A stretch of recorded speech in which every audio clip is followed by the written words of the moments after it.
Hello दोस्तों, कैसे हो आप सब। मैं रोहित आरब पॉलिटेक्निक स्टडी में आप सभी का एक बार फिर से स्वागत करता हूं। सॉरी बच्चों, क्लास को लेट से स्टार्ट करने के लिए, लेकिन आप लोगों को पता है थोड़े काम रहते हैं, इसलिए क्लास को लेट से स्टार्ट कर रहे हैं। SGP switch gear and protection, जिसका सिलेबस आप लोगों को ऑलरेडी मैंने दे दिया था, उसकी आज मैं डेमो क्लास लेकर के आया हूं और आई होप कि आपको डेमो क्लास भरपूर मजा आएगा, पूरा मजा आएगा, पूरी पसंद आएगी। ओके गाइस, चलिए देन करते हैं स्टार्ट क्लास को। क्लास जिसमें आज हम चैप्टर नंबर 1 को डिस्कस करने वाले हैं। तो आपको पता ही है, जैसा कि मैंने अपने उस सिलेबस डिस्कशन वाले क्लास में डिस्कस किया था कि हमारे कितने चैप्टर्स हैं, कितने नंबर का पेपर होता है, किस चैप्टर से कितने नंबर का पूछा जाता है, इम्पोर्टेंट टर्म क्या हैं, उन सब चीज़ों के लिए हमने अपना एक क्लास बनाया है जिसका नाम है सिलेबस इंट्रोडक्शन क्लास। तो आप जाइए और इसका लिंक इस वीडियो के, इस क्लास के डिस्क्रिप्शन में आपको मिलेगा। तो आप पहले जाकर के वो क्लास देख के आओ, उसके बाद ये डेमो देखना, ताकि आप समझ जाओ कि सिलेबस हमारा डिस्कशन है क्या और हम किस प्रकार से एसजीपी को कितने कितने टर्म्स में बांट के कैसे कैसे क्या क्या पढ़ने वाले हैं। जब ये पता लग जाएगा कि कितना सारा भंडार भर के रखा है हमने पढ़ने के लिए, तो आज हम अपने चैप्टर नंबर 1, जिसका नाम है इंट्रोडक्शन टू स्विच गियर का परिचय को स्टार्ट कर रहे हैं। चलिए बच्चों, करते हैं स्टार्ट। पहला chapter introduction to switchgear. देखिए, इंट्रोडक्शन टू स्विच गियर में हमको कुछ बेसिक टर्म्स जाननी जरूरी है। क्या क्या है? जैसे कि स्विच गियर होता क्या है, कि हमारा जो स्विच गियर है वो होता क्या है, फिर कितने प्रकार के होते हैं, इसके कुछ एग्जाम्पल्स। तो देखिए, स्विच गियर जो होता है वो मैंने आपको इस सब्जेक्ट का इंपॉर्टेंस ऑलरेडी बता दिया है। बहुत इंपॉर्टेंट सब्जेक्ट है, सबसे खतरनाक मानता हूँ मैं 5th सेमेस्टर के सब्जेक्ट को। तो स्विच गियर जो होता है वो आपका कोई भी एक डिवाइस होती है जो कि इलेक्ट्रिकल पावर सिस्टम में अपना कुछ ना कुछ रोल प्ले कर रही होती है। वो हर डिवाइस जो इलेक्ट्रिकल पावर सिस्टम में अपना कुछ ना कुछ रोल प्ले करती है, स्विच गियर कहलाती है। And what is electrical power system? Electrical power system होता है जनरेशन, ट्रांसमिशन और डिस्ट्रीब्यूशन को मिलाकर के जो पूरा स्ट्रक्चर तैयार होता है, उसको कहा जाता है इलेक्ट्रिकल पावर सिस्टम। विद्युत शक्ति और निकाय कह सकते हैं उसको हम, सिस्टम को। ठीक है, तो इलेक्ट्रिकल पावर सिस्टम में कोई भी डिवाइस अपना कुछ ना कुछ योगदान जरूर देगी। उन सभी को कहा गया है स्विच गियर्स। और ये बेसिकली अगर समझा जाए तो, चूंकि अभी आप लोग 4th सेमेस्टर में कहीं ना कहीं अपनी इंडस्ट्रियल ट्रेनिंग या फिर समर वेकेशनल ट्रेनिंग करके आए हो, तो उस ट्रेनिंग का बहुत एडवांटेज मिलेगा यहाँ पर, क्योंकि आपको यहाँ पर वही सब कुछ पढ़ना है जो आपने उस ट्रेनिंग में पढ़ा है। यानी कि उस ट्रेनिंग में जो जो चीज़ें वहाँ पर पढ़ी थी, उस ट्रेनिंग में सारी की सारी चीजें आप वो यहीं पर पढ़ने वाले हो वापस से। तो चलिए शुरू करते हैं स्विच गियर्स के प्रकार को। तो स्विच गियर के एग्जांपल क्या क्या हो सकते हैं वो मैं आपको बताता हूं। सबसे पहला और सबसे छोटा एग्जांपल जो हमारे स्विच गियर का आएगा, जो कि इसके नाम में भी आता है, वो होता है स्विच। क्या होता है? स्विच।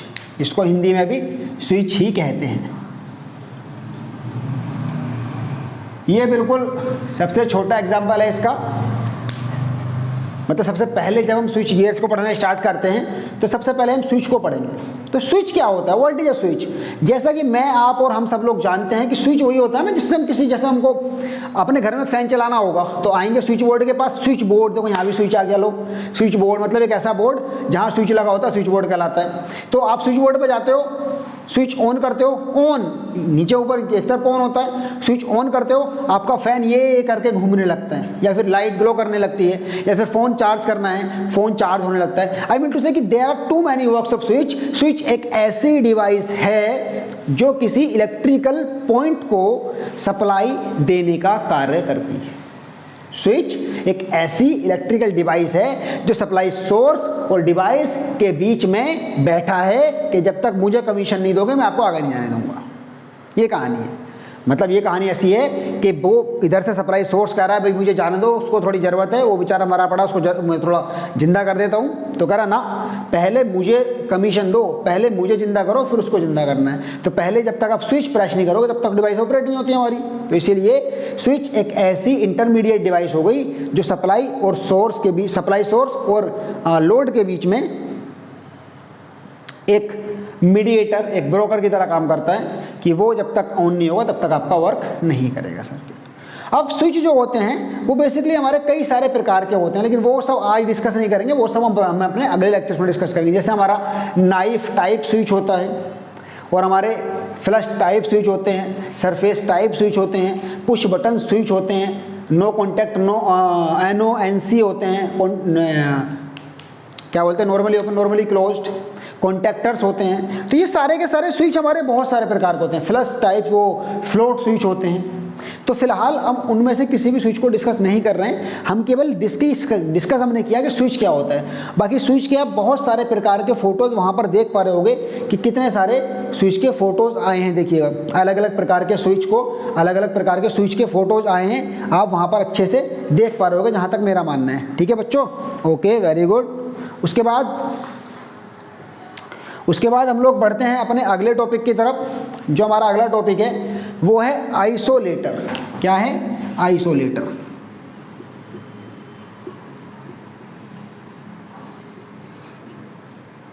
इसको भी हिंदी में आइसोलेटर ही कहते हैं, या इसको हिंदी में बोलते हैं बिलगकारी। इसको हिंदी में बोलते हैं बिलगकारी। हाँ, बड़ा अजीब सा वर्ड है इसका, बिलगकारी, शायद यही बोलते हैं इसको हिंदी में, बिलगकारी।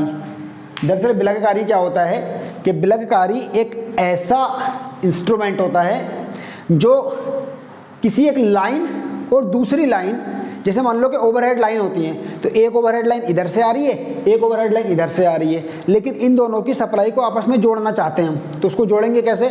उसको जोड़ेंगे आइसोलेटर के थ्रू। ये देखिए उधर आइसोलेटर भी दिख रहा होगा, उधर आइसोलेटर भी दिख रहा होगा आपको।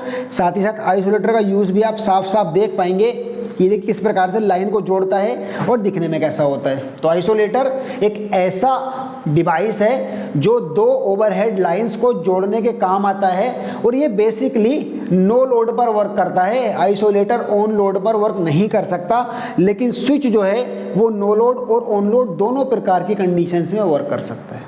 चलिए बढ़ते हैं अपनी अगली डिवाइस की तरफ। हमारी जो अगली डिवाइस है उसको हम नाम दे रहे हैं फ्यूज। क्या नाम दे रहे हैं? फ्यूज। मतलब अगली डिवाइस के अगला जो स्विच गियर है, हम उस स्विच गियर को नाम दे रहे हैं फ्यूज। तो फ्यूज को तो हिंदी में फ्यूज ही कहेंगे। तो फ्यूज के बारे में तो शायद आप 5th सेमेस्टर में जब आ गए हो तो फ्यूज के बारे में तो आप बिल्कुल 100% जानते हो। देखो कुछ ऐसे होते हैं फ्यूज, आप देख पा रहे होगे कुछ इस प्रकार के होते हैं फ्यूज। फ्यूज एक ऐसी डिवाइस होती है जो कि किसी सर्किट में यदि ओवर करंट फ्लो होने लगे तो उस ओवर करंट को खुद झेल लेगा, खुद मर जाएगा, लेकिन मेल्ट हो जाएगा, आगे के सर्किट को सेव कर देगा। उस चीज़ को कहा जाता है हमारा फ्यूज़। फ्यूज़ भी हमारे कई सारे प्रकार के होते हैं, जैसे कि फ्यूज़ हमारे होते हैं HRC fuse, cartridge type fuse, rewirable fuse. उन सभी चीज़ों को इन डिटेल डिस्कस कराऊंगा। और बाकी मेरा पढ़ाने का तरीका अगर आपको देखना है तो आप बाकी की क्लासेस देख सकते हैं कि मैं पढ़ाता कैसा हूँ। ठीक है बच्चों, ओके देन बढ़ते हैं अपने अगले टॉपिक की तरफ। तो जो हमारा अगला टॉपिक है बच्चों इस क्रम में, वो हम डिस्कस करने जा रहे हैं, वो है रिले। क्या है? रिले। क्या होती है रिले? ऐसी प्रोटेक्टिंग डिवाइस कह सकते हैं या फिर सेंसिंग डिवाइस कह सकते हैं। मतलब होता क्या है, जब किसी सर्किट में, कोई इलेक्ट्रिकल सर्किट है, तो उस सर्किट में कोई फॉल्ट आ जाए तो उस फॉल्ट को जो सेंस करेगा, मतलब जो फॉल्ट का पता लगाएगा। जैसे मान लो जब पानी ठंडा है कि गर्म है पता लगाते हो उस पानी में हाथ डाल के ना, मतलब आपकी स्किन जो है, आपकी जो ये त्वचा है, ये त्वचा पर तो ऐसा है आपको कि है कि ठंडा है, मतलब ये सेंस करती है टेम्परेचर को। वैसे रिले ओवर करंट या फिर फॉल्टी करंट को सेंस करती है या फिर फॉल्ट को डिटेक्ट करती है, सेंस करती है, लेकिन उसका कुछ कर नहीं सकती, केवल सेंस कर सकती है। मतलब जैसे कि मान लो हमारे हाथ में हमने पानी डाला, हमने हाथ डाला पानी में, गर्म है कि ठंडा ये पता लग गया, लेकिन हम उसको हाथ से ठंडा या गर्म नहीं कर, ठंडे को गर्म और गर्म को ठंडा नहीं कर सकते। उसके लिए किसी दूसरी डिवाइस को मदद लेनी पड़ेगी। सेम कहानी रिले की है कि रिले ये पता लगा सकती है कि कमी कहाँ पर है, लेकिन उस कमी को ठीक नहीं कर सकती। ध्यान से सुन लो, रिले ये पता लगा सकती है कि कमी कहाँ पर है, लेकिन उस रिले को ठीक नहीं कर सकती। तो वो ठीक कैसे करती है? वो दरअसल फिर ऑपरेट कराने के लिए सिग्नल भेजती है सर्किट ब्रेकर को, और सर्किट ब्रेकर हमारे ऑपरेट करते हैं, सर्किट को ब्रेक करते हैं, क्योंकि अगला कंपोनेंट हम सर्किट ब्रेकर पढ़ेंगे तब पढ़ेंगे उसको। तो अभी आप रिले के कई सारे फोटोज देख लीजिए। ये अलग अलग प्रकार की रिले होती हैं, जैसे electromagnetic induction relay, over current relay, thermal relay, and there are many types of relay exist in electrical power system. ठीक, समझ गए ना। रिले क्या होती है? रिले मतलब वो सेंस कर लेगी, वो पकड़ लेगी चोर को, लेकिन चोर को सजा देने का अधिकार नहीं है। ये पुलिस वाली कहानी है। जैसे पुलिस है, पुलिस चोर को पकड़ तो लेगी, लेकिन सजा देने का अधिकार किसको है? न्यायालय, यानी कि कोर्ट को। समझ गए अब बात? सेम कहानी है कि हम हाथ से ठंडे गर्म होने का एहसास लगा सकते हैं पानी का, लेकिन उसको हाथ से ठंडा या गर्म नहीं कर सकते, उसके लिए किसी और डिवाइस की मदद लेनी पड़ेगी। तो रिले भी वही काम कर रही है कि फॉल्टी या कंडीशन को डिटेक्ट कर देगी, उसको ठीक नहीं कर सकती। उसको ठीक करने के लिए किसी दूसरी डिवाइस की हेल्प लेगी, जो और वो डिवाइस जिसकी हेल्प लेगी उसका नाम होता है सर्किट ब्रेकर। क्या नाम होता है? उसका नाम होता है सर्किट ब्रेकर। अब ये सर्किट ब्रेकर क्या होता है? देखो उधर आपको फोटो में दिख रहा होगा सर्किट ब्रेकर क्या होता है। तो सर्किट ब्रेकर की जो कहानी है वो ये है भैया कि जब किसी इलेक्ट्रिकल सर्किट में कोई ओवर करंट फ्लो होता है तो उस ओवर करंट को डिटेक्ट करती है रिले। रिले सर्किट ब्रेकर से बोलती है कि सर्किट ब्रेकर भैया आइए, और ये जो ओवर करंट, ये जो विपदा हमारे ऊपर आन पड़ी है, इस विपदा से हमें बचाइए। सर्किट ब्रेकर भैया आते हैं कूदकर और बोलते हैं मेरे होते आपको कुछ नहीं होगा, और सर्किट ब्रेकर अपने दोनों हाथ खोल देते हैं। मतलब उसके जो दो कॉन्टैक्ट होते हैं, दो इलेक्ट्रोड्स होते हैं, उनको ओपन कर देता है। वो अपने दोनों हाथ खोल दिए उसने कि आ जाओ, मैं नहीं जाने दूंगा आपको आगे। अब जो ओवर करंट है वो आगे को जाता नहीं, वो केवल सर्किट ब्रेकर कैरी करता है, और ये ऑटोमेटिक और मैनुअली ऑपरेट हो सकते हैं। ठीक है, तो सर्किट ब्रेकर का बहुत बड़ा रोल रहता है इलेक्ट्रिकल पावर सर्किट में, सब स्टेशंस पर। बेसिकली देखा जाए तो सब स्टेशंस पर इलेक्ट्रिकल सर्किट ब्रेकर यार बहुत बड़ा रोल प्ले करते हैं, हद से ज़्यादा बड़ा वाला रोल प्ले करते हैं। आई बात समझ में आपको बच्चे? ओके देन, तो सर्किट ब्रेकर क्या हुआ कि circuit breaker on load condition में आने वाली ओवर करंट को सेंस किया रिले ने। उसके बाद उसने सर्किट ब्रेकर को कहा कि ब्रेक करो। सर्किट ब्रेकर ने अपने कॉन्टैक्ट ब्रेक किए और आगे की सप्लाई रोक दी, आगे का सर्किट सेफ कर दिया। इसीलिए इसको कहा गया सर्किट ब्रेकर, सर्किट को तोड़ने वाला। सर्किट को तोड़ने वाला कहा गया सर्किट ब्रेकर। उसके बाद अगली डिवाइस के बारे में पढ़ लेते हैं, उसका नाम है बस बार। क्या? बस बार। ऐसी बहुत सारे डिवाइस हैं जिनके बारे में हम लोग पढ़ने वाले हैं। एक डेमो के तौर पर मैं आपको दिखा रहा हूँ बस, ताकि आपको पता लग जाए कि हम लोग पढ़ने क्या वाले हैं, इसकी इंपॉर्टेंस क्या है।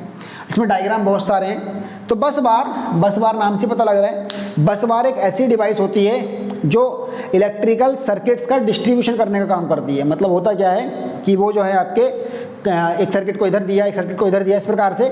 जैसे मान लो कि सप्लाई आई, मैं हूँ, आप मुझ पर सप्लाई छोड़ दो। आप यार नहीं कि मान लो कि मेरे पास 10,000 रुपये आ गए, तो मुझे 10,000 रुपये मेरे पास हैं। अब मुझे ये 5 लोगों को बांटने हैं, तो मैं 2 इसको दिए, 2 इसको दिए, 2 इसको दिए, ऐसे करके मैंने 5 करना क्या है? बस एक ऐसा मेटल स्ट्रिप होता है, इस पर सप्लाई आती है और फिर वो सप्लाई को डिफरेंट इलेक्ट्रिकल सर्किट्स को डिस्ट्रीब्यूट करती है। ये आप फोटो में देख पा रहे होंगे, डिफरेंट काइंड बस बार। हमारा ऐसे ही पढ़ने वाले हैं हम लोग, यूज सब्जेक्ट को हवा कर देंगे और आपको भरपूर मजा आएगा। उससे हम इसमें कुछ प्रोटेक्शन डिवाइस के बारे में पढ़ते हैं, जैसे कि ट्रांसफॉर्मर प्रोटेक्शन कैसे करते हैं, अल्टरनेटिव प्रोटेक्शन कैसे करते हैं, सब चीज़ें पढ़ेंगे। लेकिन उसको हम जैसे जैसे चैप्टर आते जाएंगे वैसे पढ़ते चले जाएंगे। तो ये आज का पहला चैप्टर थोड़ा कम है, इसीलिए आज की क्लास हैं और डेमो के तौर पर भी ये क्लास रहेगी, जिससे कि सभी लोग इस क्लास को देख सकते हैं। आपको बताऊं कि इसके आगे की क्लासेस आपको कैसे मिलेंगी। तो यदि आप इस आगे की क्लासेस लेना चाहते हो तो आपको भैया हमारा 5th सेमेस्टर वाला बैच ज्वाइन करना है, जो कि पूर्णतः फ्री ऑफ कॉस्ट है। आप डिस्क्रिप्शन में दिए गए व्हाट्सएप ग्रुप से जुड़ जाइए और साथ ही साथ डिस्क्रिप्शन में जो टेलीग्राम चैनल का लिंक दिया हुआ है उससे भी जुड़ जाइएगा। ओके बच्चों, ये रुकावट के लिए थोड़ा सा खेद है, बस 1 मिनट रुक जाइए, क्लास 12 शुरू होने वाली है। ओके, जिसमें हम लोग पढ़ने वाले हैं किसी सब स्टेशन में लगने वाले उपकरणों के बारे में, फिर हम लोग पढ़ेंगे बस बार अरेंजमेंट के बारे में, फिर मैं कुछ बेसिक टर्म्स भी बताऊंगा जिनमें कि हम लोग पढ़ेंगे अपना उन सब चीज़ों के बारे में, जैसे कि डिफरेंस होता है अलग अलग स्विच गियर में, लाइक आइसोलेटर हो गया, लाइक आपका सर्किट ब्रेकर हो गया। तो आइसोलेटर सर्किट ब्रेकर में क्या डिफरेंस होते हैं, इन सब चीज़ों के बारे में आज के इस लेक्चर में हम लोग स्टडी करने वाले हैं। चलिए फिर बिना किसी देरी के शुरू करते हैं क्लास को। सबसे पहला टॉपिक है कि किसी सब स्टेशन में लगने वाले उपकरण कौन कौन से होते हैं। देखिए, जैसा कि हमने अपनी पिछली क्लासेस में पढ़ा, सिलेबस में जाना, फिर उसके बाद पढ़ा क्लासेस में, तो वहाँ पर ये कहानी थी कि जो स्विच गियर है, स्विच गियर का मतलब रहता है किसी भी पावर सिस्टम में वर्क करने वाला कोई भी कंपोनेंट आपका स्विच गियर कहलाता था। जहाँ तक हम लोगों ने याद किया, अगर आपको याद है तो हम लोगों ने ये बातें की थी कि किसी भी पावर सिस्टम में जो भी कोई इक्विपमेंट, जो भी कोई उपकरण लगाया जाता है, उसी को हम स्विच गियर कहते हैं। तो अब पावर सिस्टम देखा जाए तो पावर सिस्टम हमारा 3 बेसिक टर्म्स को मिलकर बना होता है। किसको? जनरेशन को, ट्रांसमिशन को और डिस्ट्रीब्यूशन को। ये 3 बेसिक टर्म मिला करके पूरा पावर सिस्टम बना देती हैं। सही बात है कि नहीं, बताओ? तो यहां पर हम पावर सिस्टम तो पढ़ नहीं रहे, यहां पर हम पढ़ रहे हैं SGP, switch gear and protection. तो पहले हम स्विच गियर के बारे में पढ़ेंगे, फिर जब हम स्विच गियर के बारे में जान लेंगे तो हम ये जानेंगे कि उनकी प्रोटेक्शन कैसे होती है, वो कि आधी किताब के बाद है। तो इस पावर सिस्टम में मेनली देखा जाए तो जनरेशन में कोई ज़्यादा बड़ा रोल नहीं है हिसाब। जनरेशन में क्या होता है कि जनरेशन में तो इलेक्ट्रिसिटी को जनरेट कर दिया जाता है और ये पूरी की पूरी पावर प्लांट में चली जाती है। वो पावर प्लांट जो होता है, हमारा जो सब्जेक्ट है वो पूरा पावर प्लांट है। जनरेशन जो है पूरा सेक्शन पावर प्लांट में चला जाता है। ट्रांसमिशन और डिस्ट्रीब्यूशन, ये दोनों सेक्शन बहुत ज़्यादा इंपॉर्टेंट हैं, क्योंकि देखिए इन दोनों पर ही सब स्टेशन बने होते हैं और हमको एसजीपी को केवल वहां पर अप्लाई करेंगे। मतलब एसजीपी नाम की टर्म जो है, स्विच गियर नाम की टर्म जो है, वो केवल वहीं पर आएगी जहां पर हमारा कोई सब स्टेशन बना होगा। क्या बना होगा? जहां पर हमारा कोई सब स्टेशन बना होगा, वहीं पर हमारी स्विच गियर नाम की टर्म आएगी। तो यहां से हमने एक बात जानी कि स्विच गियर, जो कि हमने पहले डिस्कस कर चुका, फिर से रिवाइज करा रहा था कि स्विच गियर जो होते हैं वो सब स्टेशन पर लगे हुए सारे उपकरण होते हैं। तो चूंकि आपका 5th सेमेस्टर है बच्चों, तो आप में से कई लोगों ने पावर स्टेशन यानी कि सब स्टेशन से ट्रेनिंग की होगी। तो मुझे आप ये बताओ कि जिन लोगों ने सब स्टेशन से ट्रेनिंग की है, उन लोगों के अकॉर्डिंग क्या क्या कंपोनेंट हो सकते हैं, बताइए क्या क्या कंपोनेंट हो सकते हैं। तो देखिएगा, सबसे पहले जो आप कंपोनेंट किसी भी सब स्टेशन में लगाते हो, मैं आपको सीक्वेंस में नाम बताऊंगा, ठीक है? मैं आपको नाम बिल्कुल उसी सीक्वेंस, उसी ऑर्डर में बताऊंगा, जिस सीक्वेंस और जिस ऑर्डर में वो कंपोनेंट हमारे लगे होते हैं। मैं कोई इधर उधर फैला करके नहीं बताऊंगा। सबसे पहले किसी भी सब स्टेशन में जो कंपोनेंट लगा होता है उसका नाम है लाइटनिंग अरेस्टर। क्या है? Lightning arrester. लाइटनिंग अरेस्टर, इसको हिंदी में क्या बोलते हैं बच्चों? बिल्कुल बताइए आप लोग। आई होप कि आपको पता होगा और सभी को बहुत अच्छे से पता होगा। इसको हिंदी में कहते हैं ताड़ित रोधक। ताड़ित रोधक कहते हैं। सबसे पहले यही कंपोनेंट लगाया जाता है किसी भी सब स्टेशन में। इसके बाद हमारा एक दूसरा कंपोनेंट लगाया जाता है जो कि स्विच गियर में सबसे पहले और सबसे जरूरी चीज के तौर पर पढ़ाया जाता है। उसका नाम होता है आइसोलेटर, या फिर इसको हम आइसोलेटिंग स्विच भी कह सकते हैं। या तो इसको आइसोलेटर नाम दिया जाता है या फिर इसको आइसोलेटिंग स्विच भी कहा जाता है। और इसको हिंदी में कहा जाता है विलगकारी, मतलब अलग करने वाला कहलाएगा हमारा विलगकारी। अभी मैं इनके काम समझाऊंगा, वैसे समझा चुका, दोबारा समझा दूंगा। मैं एक सीक्वेंस बता रहा हूं कि इस सीक्वेंस में लगे होते हैं ताकि हम कभी भूले ना। और देखिए, मान लीजिए कि आपसे अगर क्वेश्चन आ जाता है कि आप आइसोलेटर को समझाइए, आपसे अगर क्वेश्चन आ जाता है कि आप सब स्टेशन से क्वेश्चन आ सकता है जो कि आने वाले चैप्टर में, या फिर यह आ सकता है कि सर्किट ब्रेकर को समझाइए, या फिर मतलब ओवरऑल अगर इनसे रिलेटेड कोई भी क्वेश्चन आपके पास आता है तो बच्चे आप बिल्कुल परेशान मत होइएगा। आप इस तरीके से लिखना शुरू करिएगा कि सब स्टेशन में लगने वाले इक्विपमेंट, फिर जिसके बारे में बोला है उसको डिटेल डिस्कस कर लेंगे। इस तरीके से होता है। तो फिर लगा होता है हमारे पास आइसोलेटर के बाद ट्रांसफॉर्मर लगाते हैं। आइसोलेटर के बाद क्या लगाते हैं? आइसोलेटर के बाद हम लगाते हैं ट्रांसफॉर्मर। और ट्रांसफॉर्मर के बारे में तो मैं कुछ बताऊंगा नहीं, क्योंकि आप कोई बच्चे तो हो नहीं कि ट्रांसफॉर्मर के बारे में बताया जाए। मतलब इंट्रोडक्शन तो देने की जरूरत नहीं है ट्रांसफॉर्मर का। चलो किसी दिन टेस्ट लूंगा तो पूछ भी लूंगा, जब हमारी पूरी 10 क्लासेस खत्म हो जाएंगी मैं आपका टेस्ट लूंगा, और मेरा टेस्ट बहुत खतरनाक होता है, तब मैं आप लोगों से पूछ लूंगा टेस्ट के दौरान कि क्या क्या कंपोनेंट होते हैं। जूम ऐप पर आपका टेस्ट होगा। उसके बाद अगला कंपोनेंट है वो होता है बच्चे हमारे पास circuit breaker. Circuit breaker, circuit breaker, circuit breaker, और वो भी कौन सा वाला? इनकमिंग। इनकमिंग क्यों? मतलब जो लाइन से आ रहा है वो वाला सर्किट ब्रेकर। उसके बाद ये मोस्टली टाइम पर ऑयल सर्किट ब्रेकर होता है। मोस्टली सबसे ज्यादातर ये ऑयल सर्किट ब्रेकर होता है। उसके बाद एक कंपोनेंट लगा होता है, वो होती है हमारी भैया बस बार। ये देखिए मैं उन सबको नहीं लिखवा रहा हूं, जो LT फ्यूज होते हैं, जो HT फ्यूज होते हैं, उन चीजों को नहीं लिखवा रहा हूं, क्योंकि उनको हम यहां पर डिस्कस नहीं करेंगे फिलहाल। हम लोग जो मेनली पढ़ने वाले हैं वो इन चीजों को पढ़ने वाले हैं, जो कंपोनेंट के नाम लिखा रहा हूं मैं। तो बस बार को तो हिंदी में भी बस बार ही बोलते हैं। और बस बार के बाद हमारे फीडर्स निकल जाते हैं और हमारा काम खत्म हो जाता है। और फीडर्स के बाद एक और सर्किट ब्रेकर लगा देते हैं आउटगोइंग पर, अगर आप चाहो तो, ना चाहो तो कोई बात नहीं। वैसे तो और कंपोनेंट के अगर बारे में बात करूं तो CT होता है, PT होता है, current transformer, potential transformer, LT fuse set, HT fuse set, relay, thermal relay, overload relay, magnetising relay, ये सारे मतलब बहुत सारे कंपोनेंट लगे होते हैं। लेकिन फिलहाल बच्चों हम लोग डिस्कस कर रहे हैं मेनली उन कंपोनेंट्स के बारे में जो बेसिकली डिफरेंशिएट करते हैं, डिफरेंस पैदा करते हैं, बेसिकली टर्म्स को रिलेट करते हैं डायरेक्टली, मतलब डायरेक्टली जो सब स्टेशन को इफेक्ट करेंगे उनके बारे में बेसिकली हम लोग बात करें फिलहाल पहले तो।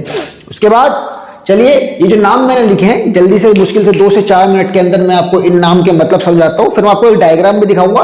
वो डायग्राम आप जब भी क्वेश्चन आए सब स्टेशन से रिलेटेड कुछ भी, उस डायग्राम को बनाइएगा, काफी इफेक्टिव लगता है देखने में, अच्छा लगता है सामने वाले इंसान को। ठीक है, तो लाइटनिंग अरेस्टर के बारे में क्या बताना है? लाइटनिंग अरेस्टर एक ऐसा कंपोनेंट होता है सब स्टेशन का, या फिर एक ऐसा स्विच गियर होता है जो आसमान से आने वाली बिजली यानी कि लाइटनिंग को कैच करता है। मतलब इसके अंदर कुछ ऐसे कंपोनेंट, किसी दिन इसका कंस्ट्रक्शन समझाऊंगा मैं, किसी दिन इसका कंस्ट्रक्शन इन डिटेल समझाऊंगा। तो ये ऐसा होता है कि इसका जो है आसमान से जो बिजली आती है, मतलब आकाशीय बिजली, इसको लाइटनिंग कहते हैं। वो जो बिजली आती है तो अगर वो रैंडमली, क्योंकि ना वो बहुत धार से आती है, हाई वोल्टेज होता है उसका, एक्स्ट्रा हाई वोल्टेज होता है, तो अगर वो सीधा कहीं पर गिर जाए, सीधा किसी चीज पर अटैक कर दे, तो उस चीज को हार्म होना तय है। अगर किसी मकान पर गिर जाती है तो वो पूरे मकान में एक ब्रेकडाउन पैदा कर सकती है, मकान की दीवारों को भेद सकती है। अगर किसी पर्टिकुलर पर्सन पर गिर जाए तो मतलब ऐसा होता है ना कि इंटरनली उसको पूरी तरीके से डैमेज कर देगी और विद इन सेकेंड्स उसकी मृत्यु हो जाएगी। तो ये पूरी कहानी है कि लाइटनिंग काफी ज्यादा नुकसानदायक होती है। तो इसीलिए उस लाइटनिंग के नुकसान से बचने के लिए हमने लगाया लाइटनिंग अरेस्टर। अब मान लीजिए हमारे सब स्टेशन पर तो इतने सारे इलेक्ट्रिकल कंपोनेंट लगे होते हैं, अगर उनमें से किसी कंपोनेंट पर बिजली गिर गई तो फिर तो पूरी जगह में दिवाली बन जाएगी। लेकिन ऐसा कुछ करना नहीं हम लोग को, इसीलिए लाइटनिंग अरेस्टर लगाए जाते हैं ताकि आसमान से गिरने वाली, इनकी प्रॉपर्टी है कि आसमान से गिरने वाली बिजली को अपनी ओर अट्रैक्ट कर लेते हैं और ये डायरेक्टली कनेक्ट होते हैं ग्राउंड से किसी वायर के थ्रू। तो जो भी बिजली आएगी वो इनके ऊपर गिरेगी और इनके थ्रू होती हुई जमीन में चली जाएगी। और ग्राउंड करना यानी कि अर्थ कर देते हैं उस चीज को हम लोग। आसमान से आए, खजूर में नहीं अटका रहे हैं, सीधे जमीन में भेज रहे हैं, ये पूरी कहानी है। आइसोलेटर एक ऐसा स्विच होता है जो दो लाइंस के बीच में संबंध पैदा करता है। देखिए स्विच दो डिवाइसेस के बीच में संबंध पैदा करता है, या फिर ऐसा कह सकते हैं कि स्विच जो सप्लाई और डिवाइस के बीच में संबंध पैदा करता है। ऑन लोड और नो लोड दोनों कंडीशन में। सर्किट ब्रेकर भी सेम काम करता है बड़े लेवल पर। लेकिन आइसोलेटर जो होता है वो एक प्रकार का स्विच ही है, लेकिन वो दो लाइंस को आपस में जोड़ता है। जैसे कि एक लाइन ये आ रही है ओवरहेड, एक लाइन ये आ रही है ओवरहेड। अब इन दोनों को ये तो नहीं कि डायरेक्ट आप तार चिपका दोगे और टेप लगा के बस काम खत्म। इसके लिए आइसोलेटर है, प्रॉपर हैंडल होता है, नीचे से हैंडल ऊपर नीचे करते हैं और वो लाइन को एक दूसरे से जोड़ देता है बिना कुछ भी किए। ये पूरा प्रोसेस है। आई होप कि आपको समझ में आया होगा। ट्रांसफॉर्मर के बारे में क्या बताना है? ट्रांसफॉर्मर एक ऐसी डिवाइस है जो वोल्टेज को स्टेप अप स्टेप डाउन करने का, वोल्टेज को चेंज करती है, कहने का मतलब ये है सर। और यही बेसिकली देखा जाए तो इसके बारे में मैं कुछ नहीं बता रहा हूं, और यही सबसे ज्यादा जरूरी चीज है, क्योंकि इसी के लिए, इसी की सुरक्षा में लगे हुए हैं सब। मतलब अगर ये ट्रांसफॉर्मर ना हो तो बाकी सारी चीजें तो यूजलेस है, क्योंकि ये अकेला इतना काबिल है कि अकेला सब स्टेशन बना सकता है, लेकिन कंप्लीट और प्रोडक्टिव सब स्टेशन नहीं बना सकता। मतलब ये अकेले भाई साहब सब स्टेशन बना सकते हैं, पूरा उपकेंद्र पूरा बना देंगे, लेकिन कंप्लीट और प्रोडक्टिव नहीं बना पाएंगे। तो कंप्लीट और प्रोडक्टिव बन जाए, इसके लिए तो ये सब काम कर रहे हैं। वरना सब स्टेशन में होता क्या है, वोल्टेज का स्टेप अप या स्टेप डाउन वो तो अकेला ट्रांसफॉर्मर ही कर देगा, बाकी सबकी जरूरत क्या है? तो बाकी सबकी जरूरत इसलिए है ताकि हम अपने सिस्टम को बहुत ही ज्यादा सिक्योर और प्रोडक्टिव बना सकें। ये पूरा लॉजिक है, ये पूरा रीजन है। आई होप समझ में आ रहा होगा। सर्किट ब्रेकर, सर्किट ब्रेकर एक ऐसी डिवाइस होती है जो ऑन लोड और नो लोड दोनों कंडीशन में किसी भी सर्किट को ब्रेक कर सकता है। मैनुअली और ऑटोमेटिक दोनों प्रकार से ऑपरेट होने वाली चीजें होती हैं ये। मतलब ये मैनुअली भी ऑपरेट होता है और ये ऑटोमेटिक भी ऑपरेट हो सकता है, इसमें कोई दिक्कत नहीं है। जैसे कि मान लो फॉल्ट हुआ, अपने आप ब्रेक हुआ, फॉल्ट ठीक हो गया, अपने आप ठीक हो गया। लेकिन अगर किसी प्रकार से फॉल्ट ठीक नहीं हो पा रहा है तो इसे फिर कंप्लीटली ब्रेक हो जाता है। और दूसरी बात, मैनुअली कैसे ऑपरेट होता है? फॉल्ट हुआ, रिले ने सिग्नल दिया, अब उसको जो ऑपरेटर बैठा होगा वो उस सर्किट ब्रेकर को मैनुअली ब्रेक करेगा। ये पूरी कहानी है, ठीक। मैनुअली वाले की, ऑटोमेटिक वो अपना ब्रेक हो जाता है। बस बार तो कॉपर या एल्यूमिनियम की ऐसी स्ट्रिप्स होती है, ऐसी पत्तियां होती हैं मोटी मोटी, जो सप्लाई को बांटने का काम करती हैं। जैसे मान लो कि मैंने सप्लाई ये लाया, मैं ऐसे करके सप्लाई ये पत्ती इस पर दी, इसके बाद इससे जिसको मर्जी है वो अब इस पत्ती में सप्लाई आ चुकी है इतनी बड़ी पे। पहले केवल 2 वायर या 4 वायर की सप्लाई थी, अब इस पूरी पत्ती पर 4 अलग अलग पत्तियों पर फैल गई, बड़ी बड़ी पत्तियों पर। अब जिसका मन करे उसको हम सप्लाई बांटते चले जाएंगे। मतलब कई सारे फीडर निकाल सकते हैं, और वही हम काम करते हैं। बस बार से कई सारे फीडर निकालते हैं। फीडर मतलब एक पर्टिकुलर एरिया को दी जाने वाली सप्लाई कहलाती है फीडर, ठीक है नहीं? तो हम बड़े सब स्टेशन से कई सारे फीडर निकाल सकते हैं, ठीक है बच्चों। मैं उम्मीद करता हूं कि आपको समझ में आया होगा। बस एक बात और बता देता हूं कि जो सब स्टेशन होते हैं हमारे, देखिए मैं बार बार सब स्टेशन क्यों बोल रहा हूं, जबकि हम स्विच गियर रहे। तो दरअसल मैं सब स्टेशन इसलिए बोल रहा हूं यार, क्योंकि स्विच गियर सब स्टेशन ही है। मतलब वही कंपोनेंट्स के बारे में पढ़ना है आपको जो सब स्टेशन में 99% लगे होते हैं। तो इसीलिए मैं पहले आपको ये परिचय करा रहा हूं या अवेयर करा रहा हूं सब स्टेशन है क्या। और चैप्टर नंबर 1 में बेसिक ही तो है हमारा। तो चैप्टर नंबर 1 आज की क्लास में तो खत्म नहीं होगा, लेकिन इससे अगली क्लास में हमारा चैप्टर नंबर 1 कंप्लीट खत्म हो जाएगा, जो कि मैं आपको ये बताऊंगा कि अलग अलग प्रकार के डिवाइसेस में किस प्रकार से अलग अलग संबंध होते हैं या फिर क्या क्या अंतर होता है। जैसे कि आइसोलेटर और सर्किट ब्रेकर में डिफरेंस करें तो कोई 10 डिफरेंस करने हैं आइसोलेटर सर्किट ब्रेकर। इस प्रकार से मैं आपको उस क्लास में कराऊंगा, जिसमें कि मैं प्रॉपर फोटोज दिखा करके आपकी क्लास को कराऊंगा।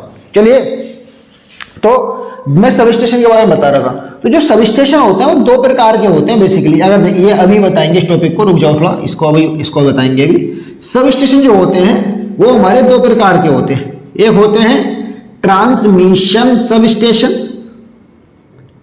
एक होते हैं ट्रांसमिशन सब स्टेशन, दूसरे होते हैं डिस्ट्रीब्यूशन सब स्टेशन।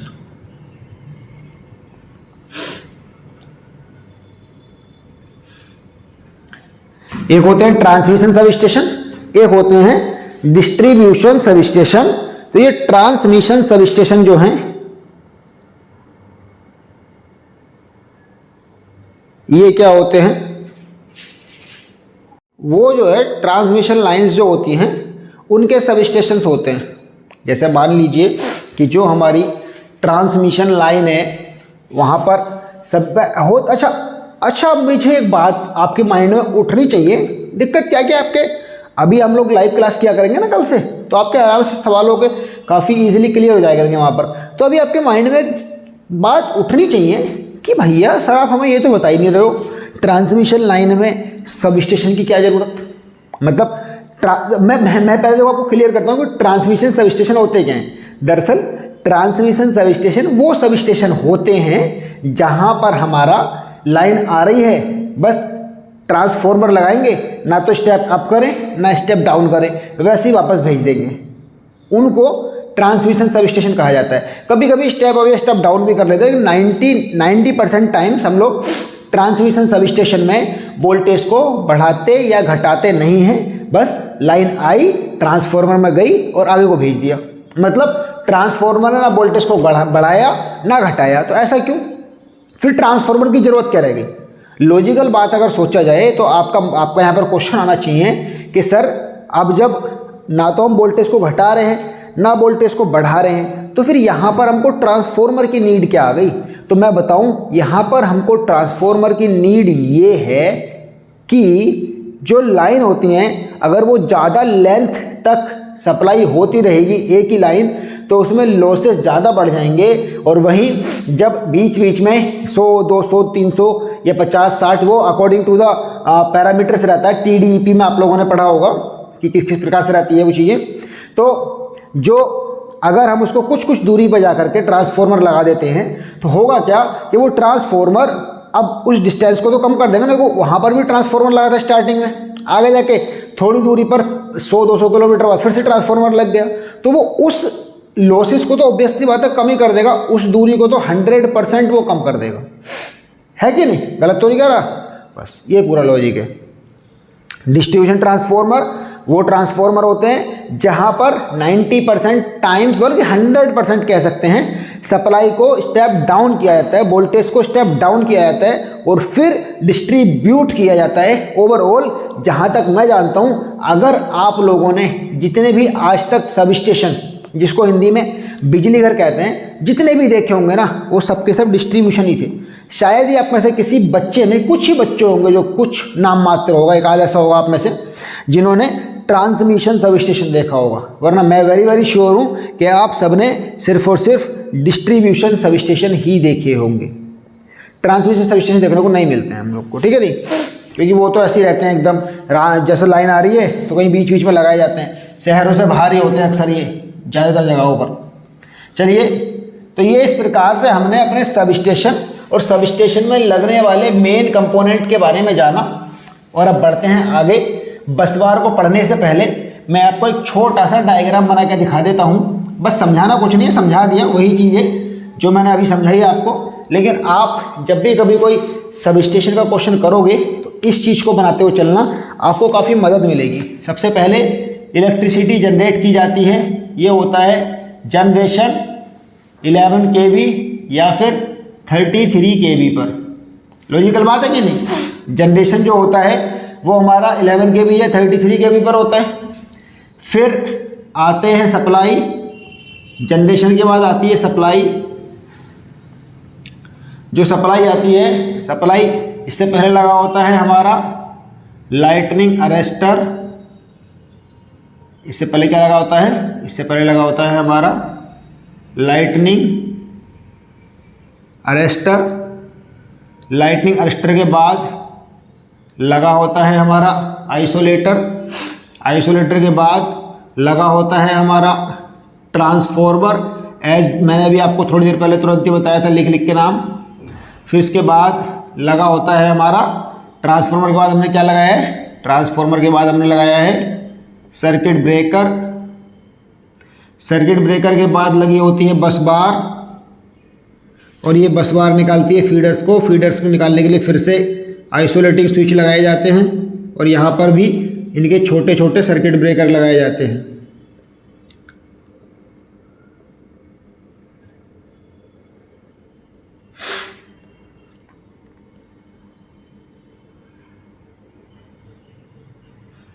ये लीजिए, ये पूरी कहानी है भैया। अब फिर से इसको समझ लेते हैं। जनरेशन 11 kV पर हुआ, ये आपका लाइटनिंग अरेस्टर या फिर इसको ताड़ित रोधक कहते हैं आप लोग, लाइटनिंग अरेस्टर।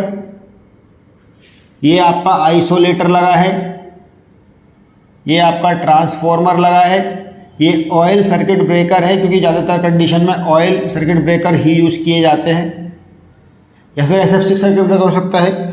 ये आपकी बस बार है, बस बार।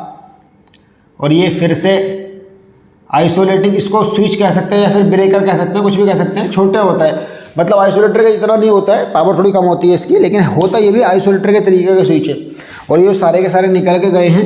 ये है फीडर 1, फीडर 2 और फीडर 3।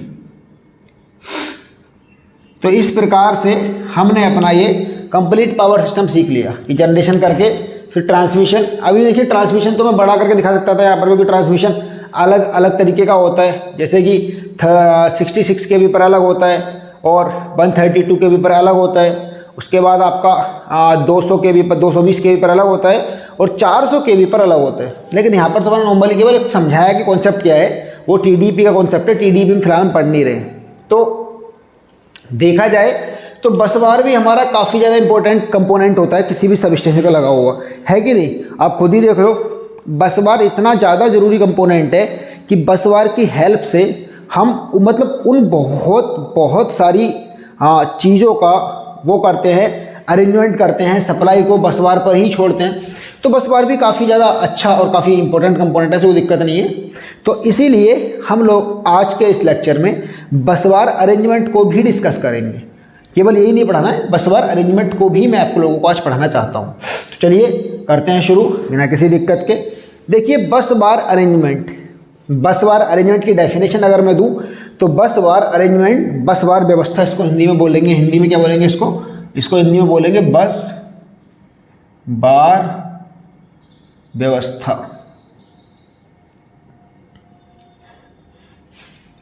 तो बस बार व्यवस्था का तो बिल्कुल सिंपल कॉन्सेप्ट है कि बस बार व्यवस्था तो वो व्यवस्था हो जाएगी जिससे कि हम सप्लाई को बांटते हैं, सप्लाई को डिवाइड करते हैं, और जो सप्लाई आ रही है उसको बस बार पर देंगे, फिर बस बार के थ्रू हम उसको अलग अलग जगहों पर उसकी सप्लाई को पास कर देते हैं। तो जो बस बार है वो दो प्रकार का होता है। एक होता है सिंगल बस बार सिस्टम और एक होता है डुप्लीकेट बस बार सिस्टम। ये दोनों बातें जाननी बहुत ज़रूरी है हमको। एक होता है सिंगल बस बार सिस्टम और एक होता है डुप्लीकेट बस बार सिस्टम। तो चलिए मैं थोड़ा आप लोगों को अरेंजमेंट बना कर दिखा देता हूँ सिंगल बस बार का और डुप्लीकेट बस बार का कैसे कैसे होते हैं। तो देखिए जो हमारा सिंगल बस बार सिस्टम है, लाइव क्लास लेंगे ना, लाइव, तो वहाँ पर आप डाउट भी पूछ सकोगे अपने। कल को सुबह को लाइव होगी जिसमें कि मैं आपको डिफरेंसेस बताऊंगा। तो जो हमारा सिंगल बस बार सिस्टम है उसमें नॉर्मली एक बस बार लगी होती है, और बस बार से पहले तो हमको ये जनरेटर यानी कि जनरेशन वाला पोर्शन, उसके बाद ये सर्किट ब्रेकर यानी कि CB, उसके बाद फिर ये आइसोलेटर और ये बस बार। ये 2-3 सर्किट हो गए। ऐसे करके कितने भी सर्किट हो सकते हैं, कितने भी सर्किट से सप्लाई को ला सकते हैं हम बस बार पर, ये ऐसे करके। और ये हमारा हो गया सिंगल बस बार। अब ये तो सप्लाई आ गई, अब इस सप्लाई को जहां आपका मन करे वहां पर आप बांट दीजिए। जैसे कहाँ पर बांटना चाहें आप, जैसे कोई एक सर्किट निकाल दीजिए यहाँ से, तो ये आइसोलेटर लगा और फिर ये आपका लगेगा बच्चे छोटा वाला सर्किट ब्रेकर आगे वाले इन आउटगोइंग लाइन के लिए, और फिर ट्रांसफॉर्मर, और फिर ये फीडर निकल गया। वैसे ही दूसरा फीडर निकाल दीजिए। ओवरऑल जिसको भी बांटना सप्लाई को बांट सकते हैं, कहने का मतलब ये है बस। ये लीजिए, फिर और निकाल दीजिए चाहे तो आप, ये लीजिए। वो तो कितने भी फीडर निकाल सकते हैं हम। वैसे मेन पर्पस तो हमारा ये है केवल कि सिंगल बस बार क्या है। तो जो सिंगल बस बार है वो कुछ ऐसा होता है, इसमें केवल एक बस बार लगी हो। सिंगल बस बार में केवल एक ही बस बार लगी होती है। अब इस बस बार की खासियत तो ये है कि इसमें कॉस्ट कम रहती है और सिस्टम ज़्यादा कॉम्प्लेक्स नहीं होता है। लेकिन जब खासियत है तो कुछ ना कुछ नुकसान भी ज़रूर होंगे भैया, है कि नहीं? देखो सिंगल बस बार की जो खासियत है, जो एडवांटेज है, जो स्पेशलिटी, जो क्वालिटी, जो कैरेक्टरिस्टिक्स है, वो है कि आपकी इसमें कॉम्प्लेक्स मतलब ऑपरेटिंग आसान होती है और इसकी कॉस्ट कम होती है। इनिशियल कॉस्ट भी कम होती है और साथ ही साथ मेंटेनेंस भी कॉस्ट भी कम होती है, ऑपरेटिंग कॉस्ट भी कम होती है, क्योंकि ज़्यादा इसमें कॉम्प्लेक्स स्ट्रक्चर होता नहीं है। और जब कॉम्प्लेक्स स्ट्रक्चर नहीं है, ज़्यादा इधर उधर नहीं करना है, सीधा सीधा बस आए, ऑपरेट किया और काम देखो देखने में आसान लग रहा है। और वहीं मैं जब डुप्लीकेट बस बार का बनाऊंगा तो बहुत खतरनाक लगेगा आपको। तो डुप्लीकेट बस वाला जब ऑब्वियस सी बात है खतरनाक देखने में लग रहा है, खतरनाक होगा भी। तो अब पूरी कहानी ये है बच्चों कि सिंगल बस बार सिस्टम जो है वो दिखने में सिंपल होता है, लेस मेंटेनेंस कॉस्ट वाला होता है और लेस इनिशियल कॉस्ट वाला होता है। इसीलिए इसकी ये 2-4 खासियत मैंने आपको बता दी। लेकिन इस खासियत है तो इसकी हानियाँ भी हैं, अब मतलब नुकसान भी है इसके काफ़ी ज़्यादा। इसके नुकसान ये है कि अगर कभी लाइन की मरम्मत करनी पड़ गई, देखिए बस बार तो ओपन होता है तो धूल मिट्टी जमा हो सकती है उस पर, या ओपन नहीं हो तो अंदर भी धूल मिट्टी जमा हो सकती है। मॉइस्चर तो खान नहीं आता लेकिन धूल मिट्टी जमा हो सकती है। तो अगर कभी बस बार की सफाई करनी पड़ गई या कोई और उस पर काम करना पड़ गया, मेंटेनेंस करनी पड़ गई, सफाई करनी पड़ गई, तो उसके लिए इस पूरे सिस्टम को बंद करना पड़ेगा, शट डाउन करना पड़ेगा। इससे पहले हम बस बार की सफाई नहीं कर पाएंगे। क्यों? क्योंकि सिंगल बस बार है। अब ये तो है नहीं कि भैया लाइट आ रही है और आप गए, आपने ये बस बार पकड़ गए, इसके ऐसे करके पोंछा मारना शुरू कर दिया, बस फिर तो ना आप बचे ना बस बार। मतलब बस बार तो खैर रहेगी, बस आप नहीं बचोगे और ना आप एसजीपी का इलेक्शन ले पाओगे फिर, क्योंकि आप रहोगे कैसे इलेक्शन लोगे, है नहीं। तो बात प्रॉपर ये है कि वो प्रोडक्शन बाद में सीखेंगे, फिलहाल किसी के है क्या चीज़। तो सिंगल बस बार सिस्टम एक ऐसा सिस्टम होता है जिसमें सिर्फ एक ही बस बार का यूज़ किया जाता है। इस कारण से इसमें कभी भी सफाई या कोई और अन्य कार्य करते समय पूरे के पूरे सिस्टम को बंद करना पड़ता है, जिससे कि सप्लाई प्रभावित हो जाती है। दूसरी चीज़, इसमें अगर कोई और कंपोनेंट भी गड़बड़ कर गया, सप्लाई में वेरिएशंस हुए, कुछ हुआ, अगर कहीं भी कोई खराबी हो गई या इसमें कोई खराबी आ गई, तब भी पूरी की पूरी बस बार की सप्लाई को बाधित होगी, पूरी की पूरी बस बार की सप्लाई पर फर्क पड़ेगा।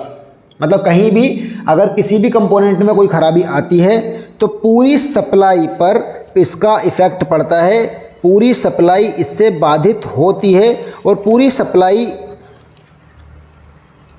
को उसका खामियाजा भुगतना पड़ता है। मतलब गलती करे कोई और उसको भुगते कोई वाली कहानी है, गलती करो आप, भुगते हैं आपके माँ बाप, ये वो वाली कहानी चल रही है यहाँ पर, ठीक है नहीं भैया। चलिए अब आते हैं हम बच्चे डुप्लीकेट बस बार पर। आई होप कि आपको सिंगल बस बार सिस्टम समझ में आ गया होगा। फिर भी अगर नहीं आया है तो मैं फिर से बता देता हूँ कि सिंगल बस बार सिस्टम एक ऐसा बस बार सिस्टम होता है जिसमें नॉर्मली एक बस बार यूज़ की जाती है। और इसके फ़ायदे यही पूछा जाएगा, सिंगल बस बार सिस्टम है क्या, फ़ायदे नुकसान। तो इसके एडवांटेजेस, लाभ क्या हैं कि इसमें less maintenance cost, less initial cost वगैरह होती है। और फ़ायदे क्या हैं वो तो नुकसान क्या है, नुकसान ये है कि इसकी सफाई या मरम्मत करते समय पूरी लाइन को बंद करना पड़ता है। साथ ही साथ अगर किसी भी प्रकार की लाइन में कोई भी समस्या आती है तो पूरा सिस्टम प्रभावित होता है उससे। ठीक, चलिए बच्चों अब बढ़ते हैं हम लोग अपने डुप्लीकेट बस बार की तरफ। डुप्लीकेट बस बार की तरफ बढ़ते हैं। तो डुप्लीकेट बस बार का भी डायग्राम के बना के समझाऊंगा, पहले उसकी थोड़ा सा ओरली समझाता हूँ उसको। देखिए डुप्लीकेट बस बार एक ऐसा बस बार सिस्टम होता है जिसमें एक साथ दो बस बार लगी रहती हैं और ज़रूरत पड़ने पर यदि एक बस बार में कोई खराबी है या एक बस बार की सफाई वगैरह कोई भी काम करना है तो दूसरी, इसके ऊपर का सिस्टम जो था, इसके ऊपर का जो था वो सेम ही रहेगा, केवल इसके नीचे वाला बना रहे हैं। जो इससे पहले वाले डायग्राम में ऊपर नीचे दोनों का बनाया था ना, बस बार के ऊपर का भी बनाया था।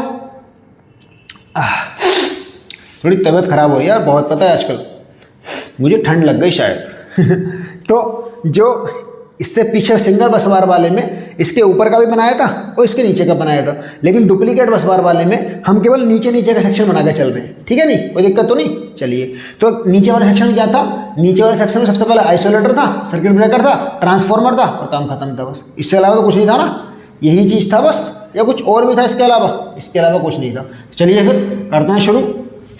तो जैसे कि यहाँ पर लगा देंगे हम, जो हमारा आइसोलेटर होता है वो दो रहते हैं यहाँ पर, मतलब एक जो एक बस को कनेक्ट करेगा, दूसरा जो दूसरी बस को कनेक्ट करेगा, जैसे कि ये वाला और जैसे कि ये वाला, ऐसे करके ऐसे रहते हैं। वैसे ही जैसे कि ये वाला और जैसे कि ये वाला, ये पूरा प्रोसेस रहता है यहाँ पर। दो से काम चल जाएगा, दो ही रहने, बाकी तो कितने भी बना सकते हो, कोई फर्क नहीं पड़ रहा, मैं दो बना के काम चला दे रहा हूँ। ठीक है, और उसके बाद यहाँ पर लगा होता है सर्किट ब्रेकर, उसके बाद ट्रांसफॉर्मर लगाते हैं हम, उसके बाद फीडर निकाल देते हैं। सेम कहानी, सर्किट ब्रेकर, ट्रांसफॉर्मर और ये फीडर।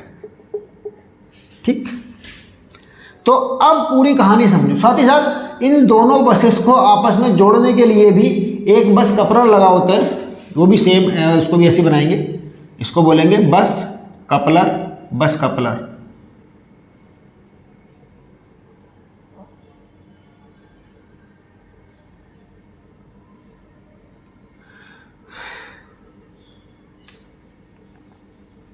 ये सब भी कपलर ही हैं, ये सब भी कपलर ही इनको कह सकते हैं, स्विच कह सकते हैं। मतलब ऐसे मान लो कि एक बस बार से अगर दूसरी बस बार पर सप्लाई जानी है तो किस प्रकार से सप्लाई को ट्रांसमिट करेंगे, ये भी तो कहानी है ना पूरी की पूरी, कि हमको अभी कौन सी बस बार से कौन सी बस बार को ऑपरेट कराना है वो बस कपलर ही डिसाइड करेगा। तो चलिए आगे बढ़ते हैं। आगे कहानी ये है कि ये डुप्लीकेट बस बार है, ये हमारी मेन बस बार होती है, इस पर मेनली सप्लाई आती है, और ये रहती है स्पेयर, या फिर इसको कह सकते हैं डुप्लीकेट। ये कौन सी होती है? ये होती है डुप्लीकेट। डुप्लीकेट तो वर्ड बहुत सुना है ना हम लोगों ने, डुप्लीकेट है तो डुप्लीकेट है, मैं डुप्लीकेट हूँ, यानी कि ओरिजिनल ना होना डुप्लीकेट कहलाता है। तो ऊपर वाली बस बार मेन बस बार, नीचे वाली बस बार डुप्लीकेट या फिर स्पेयर बस बार। तो इसकी कहानी क्या है? इसकी कहानी है कि सप्लाई मेन बस बार में आती है, लेकिन यदि किसी प्रकार से अगर मेन बस बार बाधित हो जाती है, कोई डिस्टरबेंस आ जाता है उसके अंदर, तो हम उस सप्लाई को कट करके नीचे वाली बस बार से हम ऑपरेट करा सकते हैं बिना किसी भी दिक्कत के। और ऊपर वाली बस बार में कोई भी वर्क जैसे मेंटेनेंस या फिर आपका क्या सफाई, धुलाई नहीं, सफाई वगैरह कर सकते हैं, डस्ट की, मॉइस्चर की, ये सब कर सकते हैं, और कोई भी मेंटेनेंस कर सकते हैं, या कोई भी, या फिर अगर ऊपर वाली बस बार में कोई भी कंपोनेंट अगर ख़राब होता है तो पूरे सिस्टम पर उसका प्रभाव नहीं पड़ेगा। क्यों? क्योंकि बाकी दूसरी डुप्लीकेट बस बार से हम उसको कैरी ओवर कर लेंगे, उसको कवर कर लेंगे। आई होप कि समझ में आया होगा। अब इसके फ़ायदे तो मैंने आपको बता दिए, यही फ़ायदे हैं कि इसमें मतलब जो वहाँ पर नुकसान थे वो यहाँ पर फ़ायदे, जो वहाँ पर फ़ायदे थे वो यहाँ पर नुकसान है। ऑब्वियस सी बात, सिंपल सा फंडा। देखो याद करने का तरीका बता रहा हूँ यार, एकदम आसान तरीका बताने याद करने का, कि जो वहाँ पर नुकसान थे वो यहाँ पर फ़ायदे हैं, जो वहाँ पर फ़ायदे थे वो यहाँ पर नुकसान है। और फ़ायदे क्या था? लेस मेंटेनेंस कॉस्ट, यहाँ high maintenance cost, less initial cost, high initial cost. बताओ, less operating cost, high operating cost, ये यहाँ पर डिसएडवांटेज में डाल दो। लेकिन डुप्लीकेट बस बार के हमेशा एडवांटेजेस को फोकस करना है, और सिंगल बस बार में हमेशा डिसएडवांटेजेस को फोकस किया जाता है। लाइक ये तो वही वाली बात हो गई, जैसे क्लास में अगर कोई होशियार बच्चा है तो टीचर उसकी गलतियों को भी छुपा लेते हैं, और अगर कोई बुद्धू बच्चा है या फिर कोई डम स्टूडेंट है तो टीचर उसकी गलतियों को भी पॉइंट आउट करके देते हैं आपको, अरे ऐसे कैसे कर दिया, ऐसे कैसे कर दिया। वही अगर कोई होशियार यानी कि थोड़ा ऑर्डिनरी, लाइक ऑर्डिनरी स्टूडेंट जो होते हैं, जो काफ़ी होशियार रहते हैं पढ़ने में, तो अगर वो है तो टीचर क्या करेगा कि उसकी गलतियों को भी छुपा लेगा, है कि नहीं? गलत तो नहीं करा। और वहीं अगर मान लो कि जो बच्चे थोड़े डम टाइप के होते हैं, थोड़े शैतान होते हैं, शैतान कह नोटी कह सकते हैं उनको, जो ज़्यादा आज्ञाकारी नहीं होते हैं टीचर्स के, ये नहीं कि हर बात पर हाँ जी सर, जी सर, जी सर, जी सर, वो नहीं, उस टाइप के नहीं होते हैं। तो उनकी क्या है कि छोटी छोटी गलतियों को भी टीचर लोग पॉइंट आउट कर देते हैं। मैं खुद भी एक शिक्षक हूँ, खुद भी एक स्कूल में पढ़ाता हूँ, तो ये मैं चीज़ें महसूस की हैं, उसी के बिहाफ पर ऑब्जर्वेशन अपनी बताता हूँ। तो सेम कहानी हम यहाँ पर कर रहे हैं, जो जिस सिस्टम को अच्छा हम कहना चाह रहे हैं उसकी सिर्फ अच्छाई गिनेंगे, जिस सिस्टम को हम बुरा कहना चाह रहे हैं उसकी बुराइयों पर फोकस करेंगे। मान लो अगर मुझे किसी को अच्छा बनाना है तो मैं उसकी अच्छाइयाँ उछालूंगा, अगर मुझे किसी को बुरा बनाना है तो मैं उसकी बुराइयाँ उछालूंगा। ऐसा तो नहीं हो सकता ना कि सिर्फ बुराई हो, किसी में कोई अच्छाई ना हो, और या फिर किसी में सिर्फ अच्छाई हो, कोई बुराई ना हो। ये मैटर करता है हमारे ऊपर कि हम इसकी किस प्रॉपर्टी को ज़्यादा उछाल दे रहे हैं। सेम कहानी कंपोनेंट पर भी लागू होती है कि किस कंपोनेंट को हम कितना उछाल दे रहे हैं, वही उसको अच्छा है बुरा बना देता है, क्योंकि होता है अच्छा बुरा। खैर, तो डुप्लीकेट बस बार सिस्टम भी आई होप कि आपको पूरा अच्छे समझ में आ गया होगा। चलिए अब बढ़ते हैं आगे और आज की क्लास को हम लोग यहीं पर ख़त्म कर रहे हैं बच्चों।